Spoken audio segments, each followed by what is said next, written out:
Welcome guys. Today we move to active and passive voice. The chapter is imperative sentences के वाक्यों को passive voice में बदलना।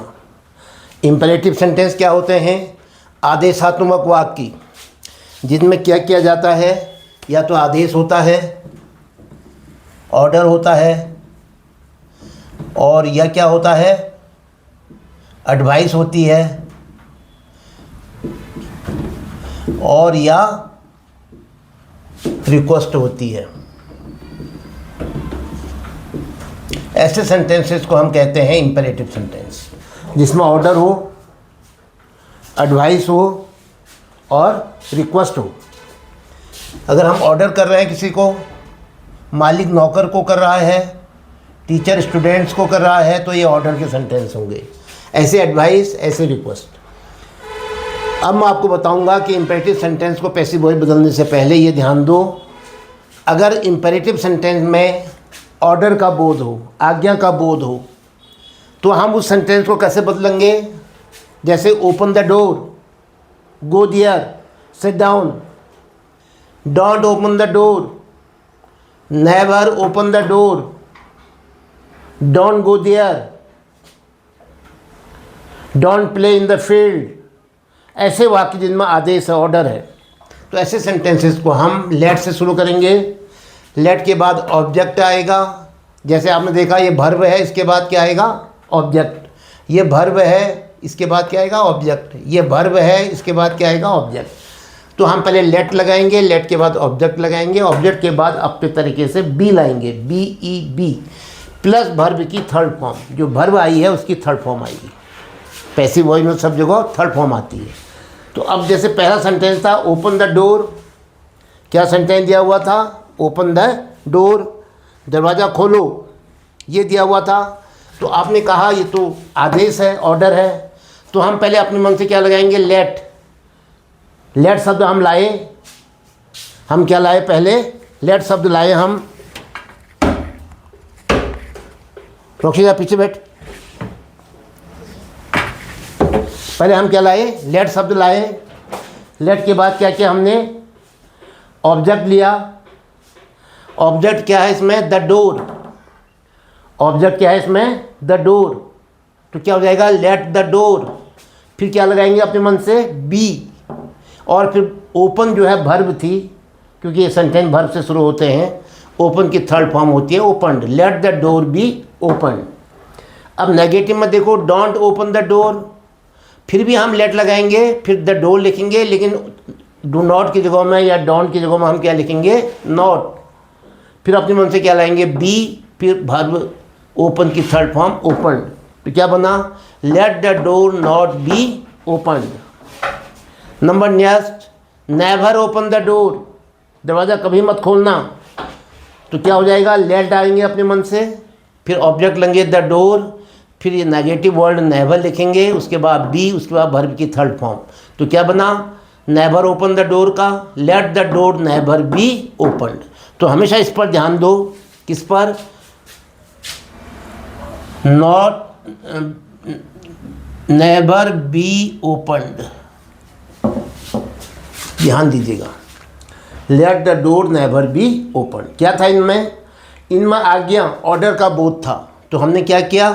Late लाए, let plus object plus be plus verb की third form.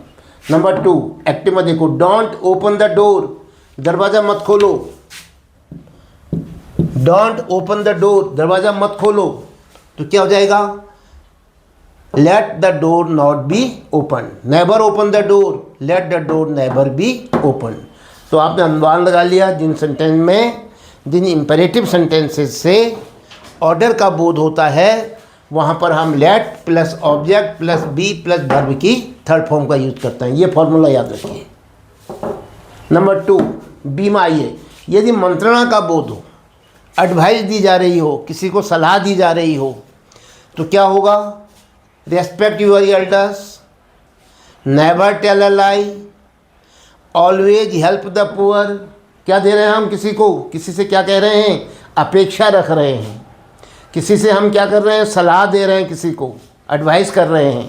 तो ऐसी स्थिति में जब मंत्रणा होती है, एडवाइस होती है, तो हम क्या करते हैं, शुड का प्रयोग करते हैं।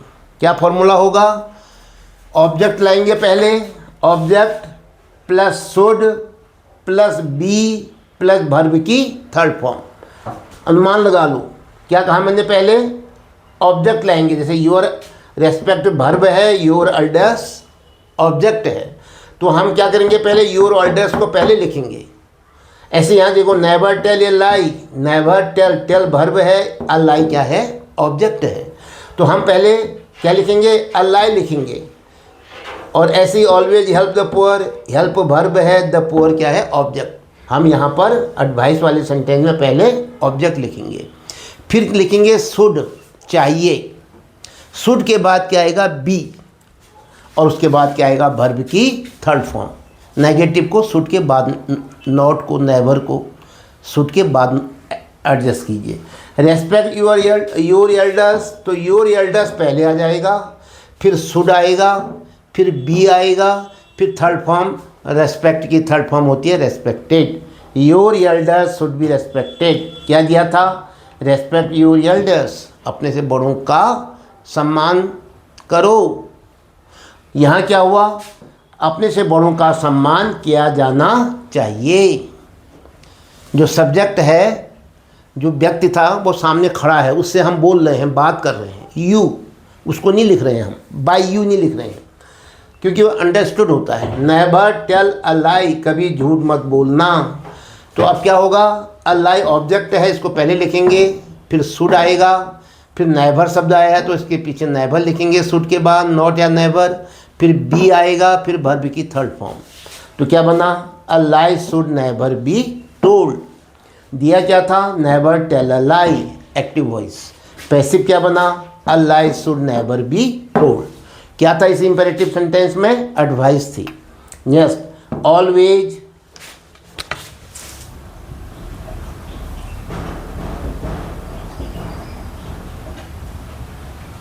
ऑलवेज हेल्प द पुअर, हमेशा निर्धनों की मदद करो। तो द पुअर ऑब्जेक्ट है, इसको पहले लिखो, फिर शुड आएगा, फिर इसमें ऑलवेज या नेवर कोई एडवर्ब दिया है तो उसको लिख लो, ऑलवेज दिया है तो ऑलवेज लिख लिया, फिर बी आएगा, फिर वर्ब की third form. The poor should always be helped. Active में क्या था, ऑलवेज हेल्प द पुअर। क्या लग रहा है आपको, एडवाइस।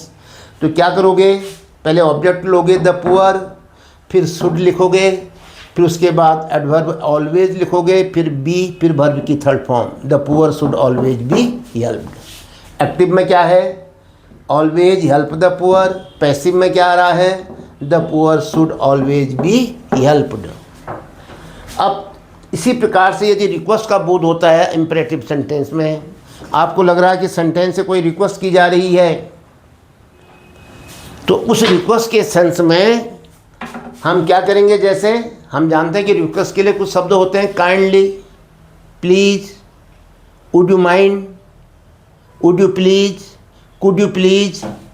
तो आपने अनुमान लगा लिया, तो बहुत ही क्या कर रहा है, अर्नेस्ट रिक्वेस्ट कर रहा है। तो जो रिक्वेस्ट के सेंटेंस होते हैं वो काइंडली या प्लीज़ शब्द से हम अनुमान लगा लेते हैं। तो यहाँ पर है काइंडली हेल्प मी, कृपया मेरी मदद कीजिए।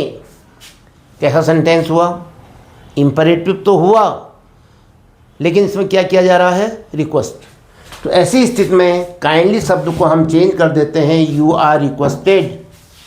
प्लीज़ शब्द को चेंज कर देते हैं, यू आर रिक्वेस्टेड। तो यहाँ पर क्या है, kindly help me, you are requested. जो वर्ब है, क्योंकि वर्ब तो आ गई है, अब यू आर रिक्वेस्टेड आ गया है, अब अपने मन से ले आए हम। तो जो ये हेल्प है, इसको हम इन्फिनेटिव में चेंज करते हैं। किस में चेंज करते हैं हेल्प को, इन्फिनेटिव में। इन्फिनेटिव का मतलब क्या करेंगे हम, हेल्प के आगे से टू लगा देंगे। हेल्प का इन्फिनेटिव क्या होगा, टू हेल्प। गो का टू गो, राइट का टू राइट, प्ले का टू प्ले, जिसका अर्थ हो जाएगा ना, ने, नी के लिए, खेलना, जाना, लिखना, मदद करना। तो क्या हुआ, you are requested to help me, you are requested to help me. उसके आगे यू आर रिक्वेस्टेड लिख देते हैं, और वर्ब के आगे इन्फिनेटिव बनाने का मतलब हुआ टू लिख देते हैं। Next, please do not plug flowers, please do not plug the flowers, कृपया फूल मत तोड़िए। तो क्या होगा, डू नॉट प्लक वर्ब है, द फ्लावर्स ऑब्जेक्ट है, प्लीज़ आया हुआ है, तो प्लीज़ की जगह में क्या करोगे, ये जो प्लीज़ शब्द आया हुआ है, इस प्लीज़ की जगह में आप क्या लिख दोगे, यू आर रिक्वेस्टेड। क्या लिखोगे, यू आर रिक्वेस्टेड। तो हमने कहा प्लीज़ की जगह में लिख देते हैं यू आर रिक्वेस्टेड। वर्ब आ गई, देखो is am are plus verb की थर्ड फॉर्म, पैसिव में वर्ब आ गई है। अब जो प्लग था, जो क्या था प्लग, उसको क्या बनाओगे, इन्फिनेटिव, सॉरी क्या बनाओगे उसको, इन्फिनेटिव बना दो। कैसे बनेगा इन्फिनेटिव, टू लगाओगे, प्लग को क्या हो जाएगा, टू प्लग। लेकिन ये डू नॉट है तो डू नॉट क्या हो जाएगा, नॉट टू। नॉट पहले आ जाएगा, फिर टू आएगा, वर्ब के आगे टू लगा देते हैं, नॉट टू, डू नॉट बदल जाएगा नॉट में, not to pluck the flowers, you are requested not to pluck the flowers, फूल नहीं तोड़ने की आपसे विनती की जाती है। तो please do not pluck the flowers active में है, पैसिव क्या बनेगा, you are requested not to pluck the flowers. कब हुआ ये, इंपेरेटिव सेंटेंस में जब रिक्वेस्ट का बोध होता है, प्लीज़ या काइंडली आया रहता है या वुड यू प्लीज़ आया हुआ रहता है, तो ऐसी स्थिति में हम यू आर रिक्वेस्टेड का प्रयोग करते हैं। उसके बाद इन्फिनेटिव लाते हैं, यानी वर्ब के आगे टू लगा देते हैं। नेक्स्ट, कुछ सेंटेंस ऐसे होते हैं इंपेरेटिव सेंटेंस में जो खुद ही लेट से आरंभ होने वाले वाक्य होते हैं, लेट से आरंभ होते हैं। लेट से आरंभ होने का मतलब है आप या तो परमिशन दे रहे हो या परमिशन ले रहे हो। अगर मैं कहता हूँ लेट मी गो होम, मुझे घर जाने दीजिए, ठीक है, let him be release from the jail, उसको जेल से छोड़ दिया जाना चाहिए, आदेश दिया जा रहा है। तो जब हम परमिशन लेते हैं या परमिशन देते हैं तो हम लेट का प्रयोग करते हैं। तो ऐसे सेंटेंस को भी हम इसी फॉर्मूला से बनाते हैं। जब आपने इंपेरेटिव सेंटेंस में ऑर्डर का बोध होता है, जिन सेंटेंस में क्या होता है, उन सेंटेंस में हम let plus object plus be plus verb की थर्ड फॉर्म, ये किया था हमने। जो लेट से आरंभ हो रहे हैं उनमें क्या होता है, परमिशन दे रहे हैं हम, आदेश दे रहे हैं हम, या हम परमिशन ले रहे हैं। तो ऐसी स्थिति में हम पहले लेट का प्रयोग करेंगे, फिर ऑब्जेक्ट आएगा, फिर बी आएगा, फिर वर्ब की थर्ड फॉर्म आएगी, फिर आगे जो ऑब्जेक्ट है उसके आगे बाय लग जाएगा, सब्जेक्ट पीछे चला जाएगा। तो let him pay the bill, let him pay the bill, उसको बिल देने दो, उसको बिल पेमेंट करने दो। तो क्या हो जाएगा, लेट द बिल, लेट के बाद क्या लगाओगे, द बिल ऑब्जेक्ट, लेट के बाद क्या लगाओगे, ऑब्जेक्ट, क्योंकि भले हिम भी ऑब्जेक्ट है लेकिन ये नहीं लगाओगे, क्या लगाओगे, वर्ब के बाद जो आया हुआ है, पे के बाद क्या है, द बिल। तो क्या होगा, लेट द बिल बी, अपने मन से लिखोगे, वर्ब की थर्ड फॉर्म पे का क्या हो जाएगा, पेड। अब होगा जो हिम था, ये लेट के बाद जो हिम आया हुआ था उसके आगे बाय लगाओगे, बाय हिम, उसके द्वारा। और लेट का कहीं पर फिर उल्लेख नहीं होगा, ये लेट जो है पहले यही लेट जो है यहाँ पर आ गया, let him pay, late the bill be paid him by him. Active में क्या था, ये लेट वाले वाक्य हैं, लेट से प्रारंभ होने वाले वाक्य क्या दर्शाते हैं, परमिशन देना या परमिशन लेना। तो क्या करेंगे ऐसे सेंटेंस में, लेट लिखेंगे, ऑब्जेक्ट लिखेंगे, वर्ब पहले बी आएगा, बी के बाद वर्ब की थर्ड फॉर्म, लेट के बाद ऑब्जेक्ट। पहले लेट से शुरू करो, लेट फिर ऑब्जेक्ट लाओ, वर्ब के बाद क्या आया था, the bill, late the bill, फिर अपने मन से क्या लगाओगे, बी, फिर वर्ब की थर्ड फॉर्म, पे की थर्ड फॉर्म क्या होती है, पेड, और फिर जो लेट के बाद ऑब्जेक्ट आया था, देखो लेट के बाद एक ऑब्जेक्ट आया था, लेट हमेशा लेट के बाद ऑब्जेक्ट ही आता है, let him, let me, let him, तो ये हिम के आगे बाय लगा दोगे, by him, late the bill be paid by him, उसके द्वारा बिल का भुगतान क्या कर दिया, करने दो, उसे बिल का भुगतान करने दो, परमिशन दे दी, let the bill be paid by him. Number 2, let me check your room, मुझे अपना कमरा चेक करने दो, मुझे अपने कमरे की जांच करने दो। तो क्या कह रहा हूँ मैं उससे, परमिशन दे रहा हूँ उसको या उससे परमिशन ले रहा हूँ। तो हम क्या करेंगे, पहले लेट लिखेंगे। हमने ये लेट लिखा, लेट के बाद क्या आएगा, ऑब्जेक्ट। कौन सा ऑब्जेक्ट आएगा, लेट मी भी तो ऑब्जेक्ट ही है, लेकिन नहीं, पहले जो वर्ब थी चेक, चेक के बाद जो आता है, चेक के बाद क्या आया, क्या चेक करने दो मुझे, योर रूम, योर रूम। तो योर रूम को लिखेंगे लेट के बाद, लेट द रूम। तो द रूम की जगह में क्या शब्द था यहाँ पर, योर।